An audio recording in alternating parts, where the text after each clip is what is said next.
Allez, pour une fois n'est pas coutume, je me suis fait plaisir à moi et du coup, on va déballer le sous-marin version 1.4 d'Ozone et couleur orange. Je regrette énormément de ne pas avoir de voile orange, mais faudrait que je trouve un sponsor parce que là en ce moment j'ai plus de sous pour m'acheter une voile orange juste parce que j'aime bien l'orange. Donc je vais déballer ce machin et voilà. Et ça c'est pour me faire plaisir puisqu'avant j'avais ici la Drifter 2 qui est une très bonne sellette à mon avis. Certains trouveront comme les premiers subs qu'il n'y a pas assez de visibilité pour les instruments. Dessus on peut rajouter un cockpit, ce qui fait que ça casse un tout petit peu l'histoire de l'aérodynamique, mais par contre on a vraiment de la très bonne visibilité avec ce cockpit extérieur qui est ici et que l'on va poser sur la Drifter. Donc du coup avec ça c'est vraiment parfait, mais c'est vrai que c'est un petit peu con d'avoir les trucs à l'extérieur. Après quand on regarde Damien Lacaze qui a un Vario à l'extérieur sur les élévateurs de la Enzo avec le sub, c'est vrai qu'on peut se poser aussi la question de la lecture des instruments. Donc du coup je vais le déballer, je vais le monter. Parce que du coup là, au final, je vais quand même essayer de suivre la doc, mais je n'ai aucune idée de ce que je dois faire. Je crois qu'il y a deux lattes en plastique blanc là dans le bidule. Et t'as aussi un, je pense, 38. Ici, je vois qu'il y a ça et ça ressemble à ça. Même pas raté. Ah non, elle est là. Alors, d'accord. Allez, première baguette.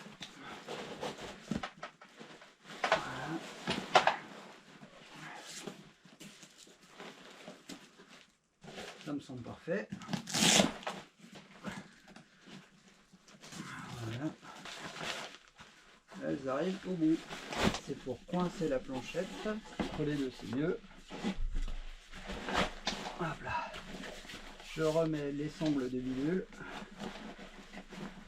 Je clip le machin. Ça va pas se barrer tout seul, ça.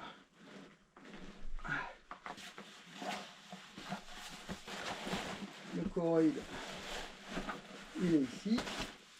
Ça, c'est la mousse de confort. Ça doit être comme ça. Avec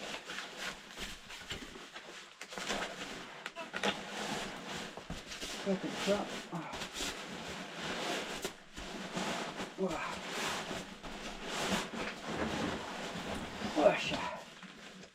Voilà. Ça, c'est comme ça. Donc la Sonvisor, elle est là. Dynamique. Alors, chose, hein. Là, ils ont fait un taf. Ça, donc ça c'est sûr. Ça c'est sûr.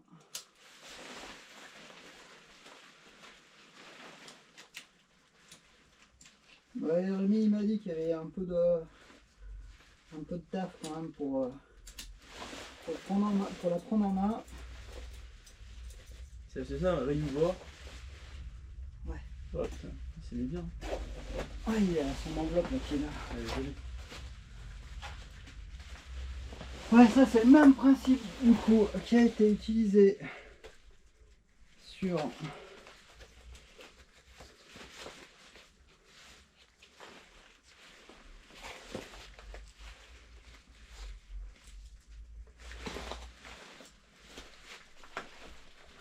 attends, ça c'est la pectorale. Normalement, je devrais en avoir d'autres qui pendouillent quelque part. On verra ce qu'on a.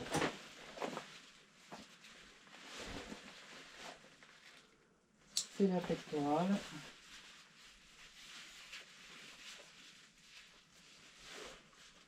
Apparemment, il y a déjà une petite modif à faire dessus, tu vois.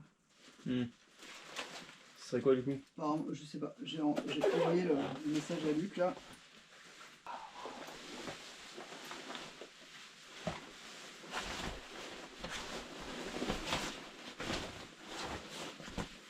C'est une ML? C'est le S. S? Oh, Oh la vache. C'est aérodynamique de fou, y'a rien. bon bah là il faut que je règle hein. Pop pop pop. Ouais, t'es un peu allongé. Hein. Ah là ça va pas du tout. Alors, ça c'est quoi ça? En fait, tu vas pas avoir froid que ça. Il éteint. Quoi? S pour toi du coup? Ouais. Parce que celle-ci elle va jusqu'à 1,72 je crois, un truc comme ça. Et celle d'après en fait elle part de 1,72 jusqu'à 1,85 je crois. Ah ok. Une connerie comme ça, il y a...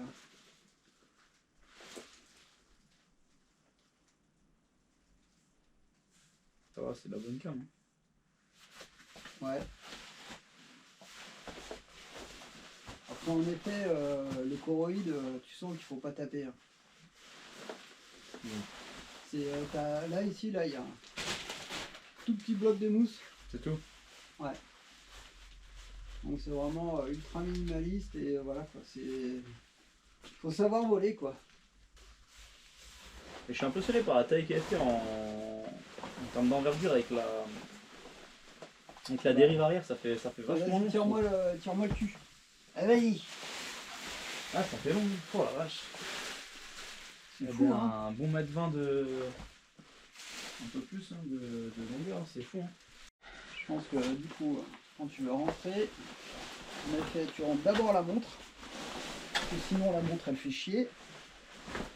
Après, tu vas choper la bretelle. Bon là, la sellette elle est trop haute. Je chope la bretelle. Non. Là c'est la... Là.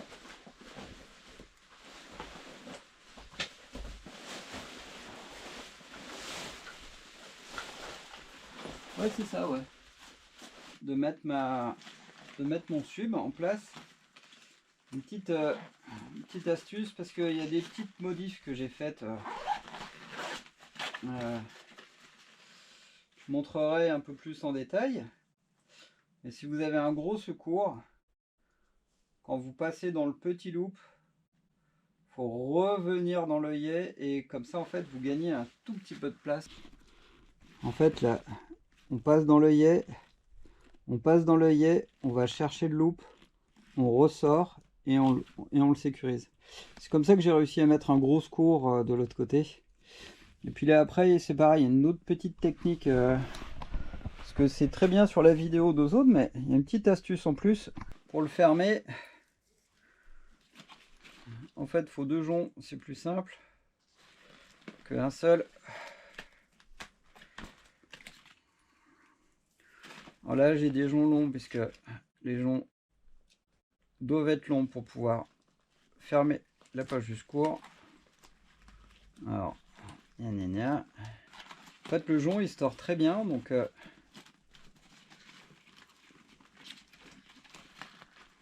on arrive à le passer dans le premier.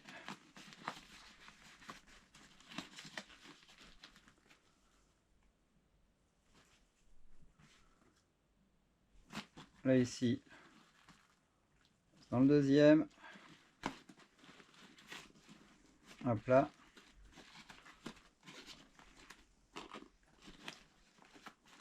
Hop. On va le passer là-dedans.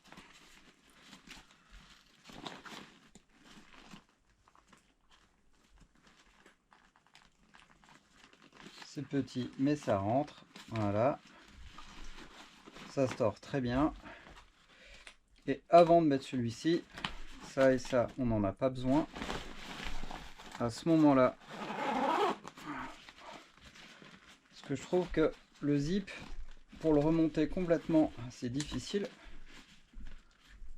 Alors qu'en fait, si vous l'avez déjà fait à la main, et là vous pouvez directement finir.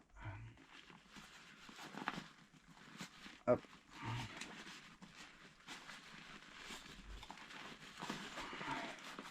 Voilà, comme ça vous n'avez pas besoin de mettre le jonc là-dedans. C'est juste une histoire de séquence. Avant de mettre celui-ci, vous fermez le zip et après vous fermez.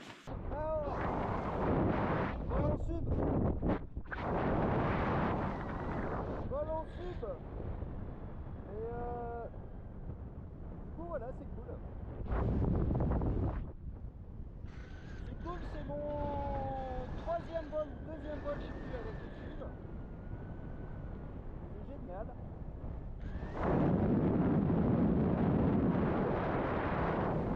Pour une fois, j'ai décidé de me faire plaisir, moi, avec les tests de moi.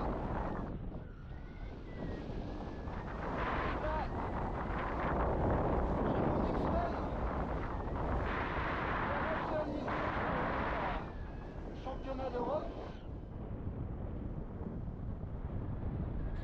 Alors, le truc c'est que dans un sub il fait super chaud.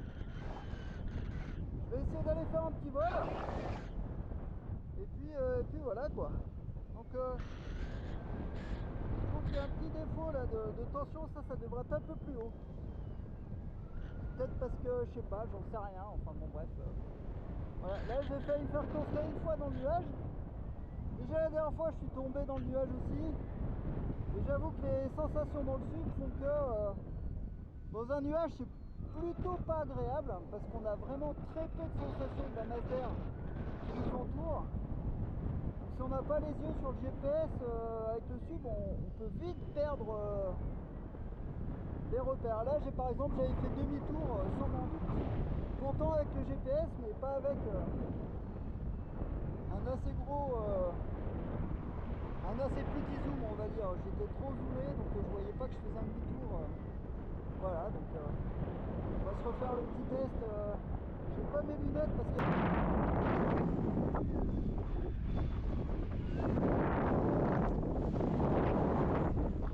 machine très intéressante le sub. À essayer c'est quand même un truc c'est clair c'est pas une sellette normale. C'est pas pour tout le monde. La mise en place au décollage peut être un peu longue par rapport à d'autres sellettes. Voilà. C'est pas plus qu'une D-Drifter par exemple, qui est à peu près dans le même style de chez Nivieux. On attend la roquette d'ailleurs. Voilà. Le ressenti de la masse d'air il est quand même assez différent. Je trouve que le tangage en fait, le ressenti du tangage n'est pas du tout le même. Ça c'est ce qui me change le plus par rapport aux autres sellettes. Wow. C'est alors peut-être que c'est un défaut de réglage.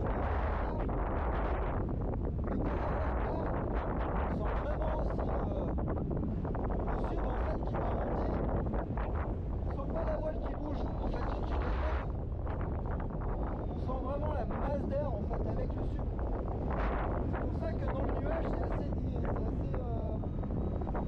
assez déstabilisant.